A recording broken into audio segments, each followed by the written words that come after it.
الحمد لله رب العالمين أفضل الصلاة وتم التسليم على خير نبينا محمد صلوات الله وسلامه عليه وعلى آله وصحابته أجمعين أما بعد السلام عليكم ورحمة الله وبركاته. Қадірменді момын мұсылман бауырлар, қадірменді жамағат, Алла тағаланың қалауымен Алла тағаланың 99 есімін білуге арналған дәрістерімізді жалғастырамыз.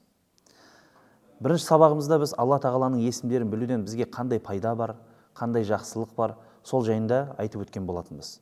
Ал енді бүгінгі сабағымызда сол 99 есімнің ең біріншісі Аллах деген Аллах деген есімнің өзіне тоқталатын боламыз бүгін. Ең біріншіден Имам Ғазали мынандай нәрсе айтады. Алланың 99 есімдерінің ішіндегі ең ұлығы осы Аллах деген есім. Неге? Өйткені ол өзі барлық есімдерді қамтитын жалғыз есім. Яғни сіз Аллах деген кезде барлық Алланың 99 есімін сипатын қамтыдыңыз. Тіпті ғалымдарымыз айтпақшы, біз білеміз, айтқанбыз алдыңғы сабағымызда Алланың біз білмейтін есімдері бар. 99 есімнен бөлек біз білмейтін тағы да есімдері бар. Оған хадис дәлел болды. Ал енді біз Аллах деген кезде сол біз білетін 99 есімді ішіне кіріп кетеді, және де біз білмейтін есімдер де ішіне кіріп кетеді. Яғни Аллах деген кезде барлық есімді қамтыдыңыз. Аллах деп дұға келген кезде, дұға қылған кезде барлық есімдерді қамтып айттыңыз деген сөз. Екіншіден, неге бұл есім ең ұлық? Өйткені дәл осы есіммен ғана Аллах аталады, басқалар бұл есіммен аталмайды, аталуы арам болып табылады. Мысалға, адамды сабыр деп айтсақ болады, рахым деп айтсақ болады, самат деп, бізде түрлі аттарды да өзімізде қоя береміз, бірақ Аллах деп ешкімді атауға болмайды екен. Оның өзі Рахман деген есімді айтайықшы. Рахман деген есімнің өзіне ихтилаф бар. Біреулер Рахман деп айтуға болады дейді адамды. Жоқ, біреулер Абдур-Рахман, алдына әбді, яғни Рахманның құлы дегенді қосу керек деп айтып жатады. Бірақ негізінде ихтилаф жоқ, талас тартыс жоқ есім ол Аллах деген есімде. Оны Алланың өзінен басқа ешкімге айтуға болмайды. Бұны Имам Ғазали Әл-Мақсидул Асна деген кітабында айтып өткен. Бұл есім тағы да бір ерекшелігі ең көп қолданылатын есім. Біздің өмірімізде, адамның өмірінде ең көп қолданылады. Мысалға біз Бисмилlah, Машааллах, Баракаллах, Иншааллах, Жазакаллах деген кезде Ярхамукаллах, Альхамдулиллах, осы Аллах деген сөзді қолданамыз. Күні келі айтылатын зікірлердің ішінде ең көп айтылатын есім осы Аллах деген есім. Алла бізге осы Аллах деген есімді көп айтуды қалады, себебі бұл ең ауыр есім, ең салмақты есім. Бүкіл қамтығаннан кейін бізге осы есімді көп айтуды қалады. Сол себепті біз күнделікті зікірлерімізде, дұғаларымызда, бір-бірлерімізге жақсы сөз айтуларымызда осы есімді көп пайдаланамыз.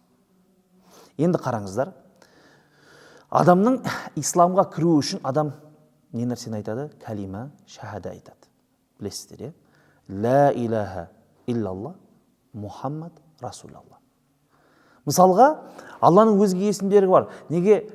Ла илаха иллар-Рахман, لا إله إلا الرحيم لا إله إلا الملك لا إله إلا القدوس لا إله إلا السلام деп неге өзге есімдерді қолданған жоқ десе, жаңағы сұрақтың бірінші айтылып кеткен мәселенің жауабы содан шығады. Өйткені Аллах барлық есімді қамтып тұр.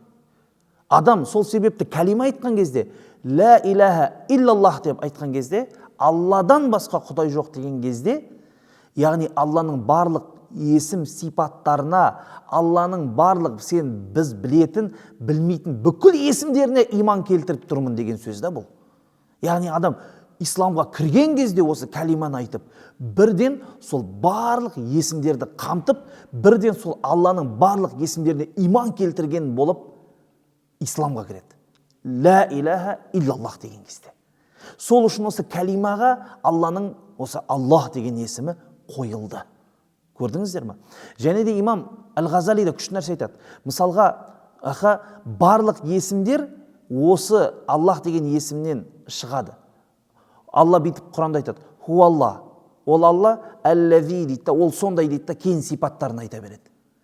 Ал енді өзге сипатты айтып, басқа нәрсе Аллах деп айтылмайды дейді имам Абу Хамид Әл-Ғазали.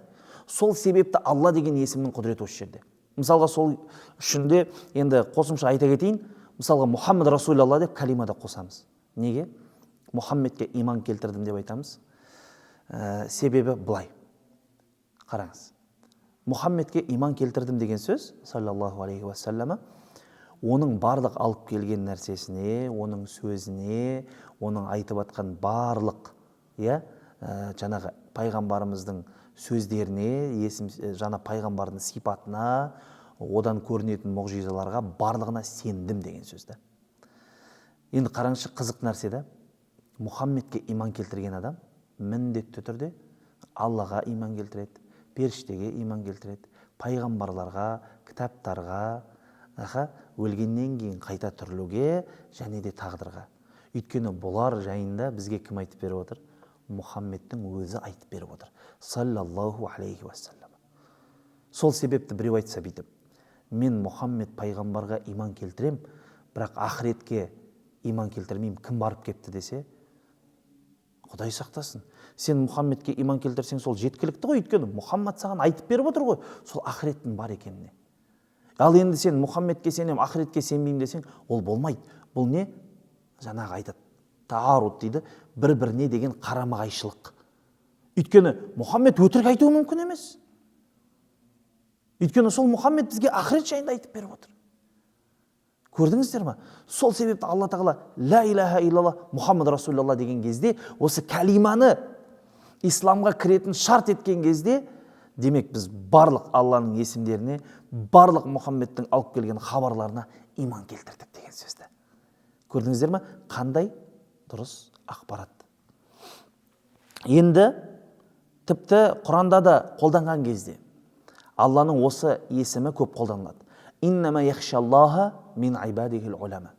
Шында да құлдардың арасынан Алладан қаттырек қорқушы ол ғалымдар. Иннамал муъминуна иза зукираллах важилат қулубухум. Шында да момындар Алланы еске алған кезде жүректері елжірейді дейді. Аллазина аману ва татмаинну қулубухум би зикриллах.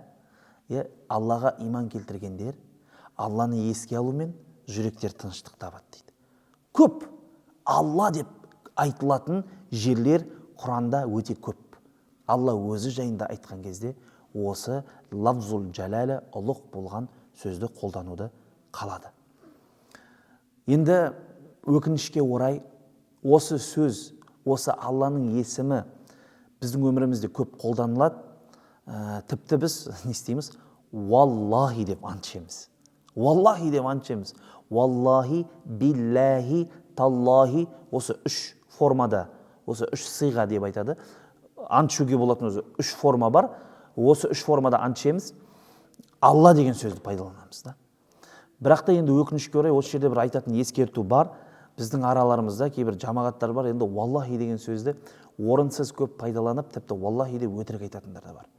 Бірден ескертіп қояйық, бұл өте қатты үлкен күнә. Бұл өте Алланың есімін атап тұрып өтірік айту, бұл артынша үлкен жаман зардаптарға әкелетін сөзсіз.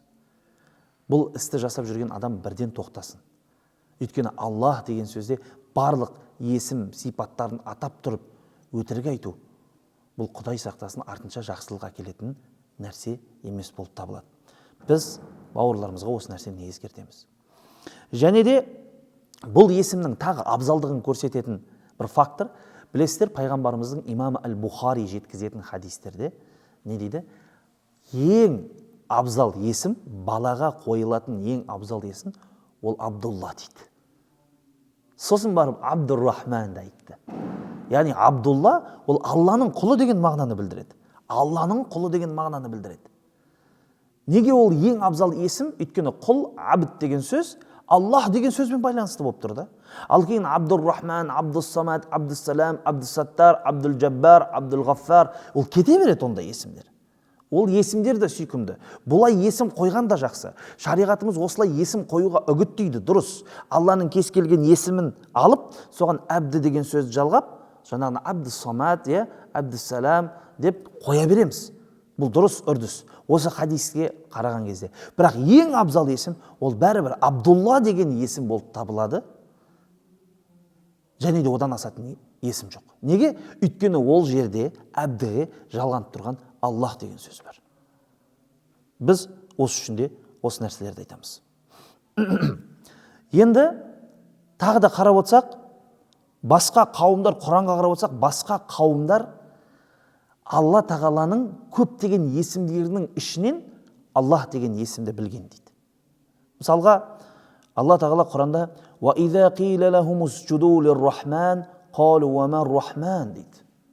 Егер де оларға Рахманға сәжде қылыңдар деп айтса, Рахман деген не деп олар сұрақ қояды дейді.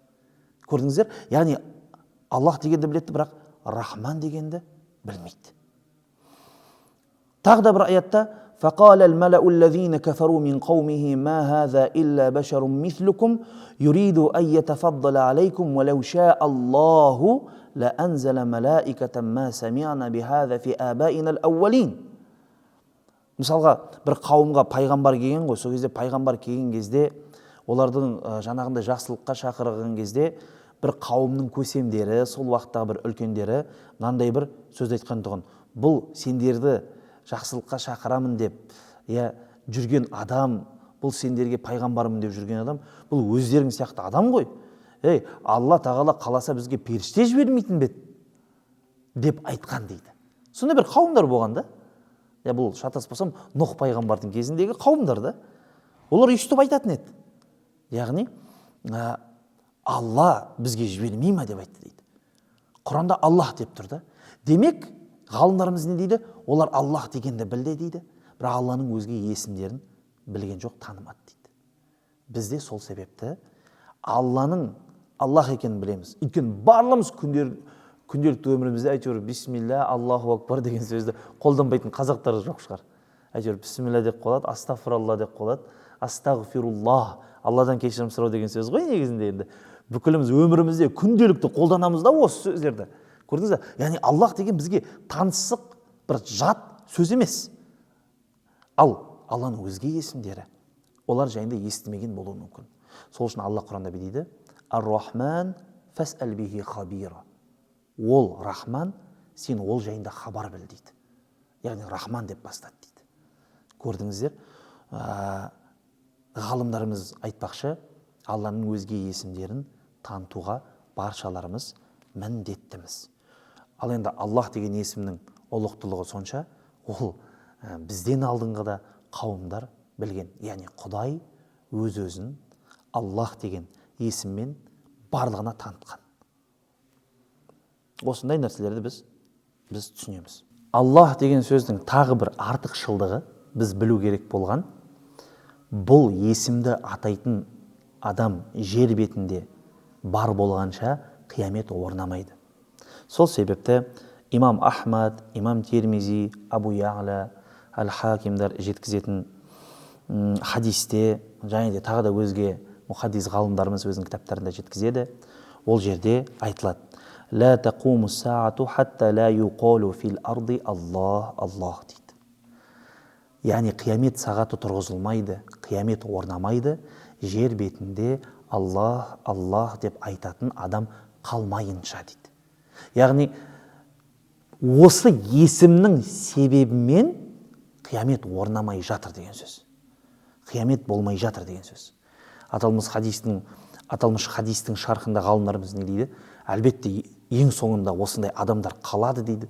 Кейін Аллаху субханаху ва тағала Аллах деп жүрген адамдардың жанын, білесіздер, бір жеңіл жел жібереді де, олардың жанын алып қояды.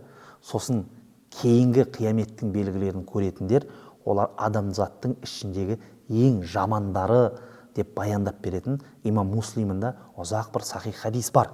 Құдай қаласа оған да бір күні тоқталармыз. Бірақ мына кезде не деп айтылып тұр? Қияметтің негізгі орнамау себебі жер бетінде Аллах, Аллах деп айтатын адамдар әлі бар. Осы есімнің ұлықтылығы осы жерде де бізге көрініп тұр. Және де біздің ғалымдарымыз, білесіздер, араб тілінің ғалымдары кез келген сөзден түбір іздейді. Кез келген сөздің несін іздейді? Оның шығатын жерін іздейді. Әлбетте, Аллах деген сөзге қатысты екі түрлі пікір бар. Бірақ маған өзіме ұнағаны имам Ибн Атаилла Ас-Сакандари өзінің кітабында осы Аллах деген сөзге жазылған жекешелей кітабы бар. Сол кезде ол айтады, Аллах деген сөздің түбірі жоқ дейді. Яғни Алла деген сөз өзі бөлінбейді. Аллах деген сөз өзі сөз. Алланың өзі қалай бөлінбейтін болса, Алланың өзі қалай бөлшектенбейтін болса, Алланың өзі қалай жалғыз болатын болса, затында, өзінің сипатында қалай жалғыз болып қала береді, есімі де дәл солай жалғыз болып, бөлшектенбейтін, бөлінбейтін есім болып қала береді деген осындай бір күшті бір рухани хабар айтады. Аллаху субханаху ва тағала осы Аллах деген есімді бізге көбірек айтып, өмірімізде көбірек пайдаланып, зікір қылуды баршаларымызға нәсіп қылсын. Ва ахиру дa'вана анил хамдулиллахи раббил аламин.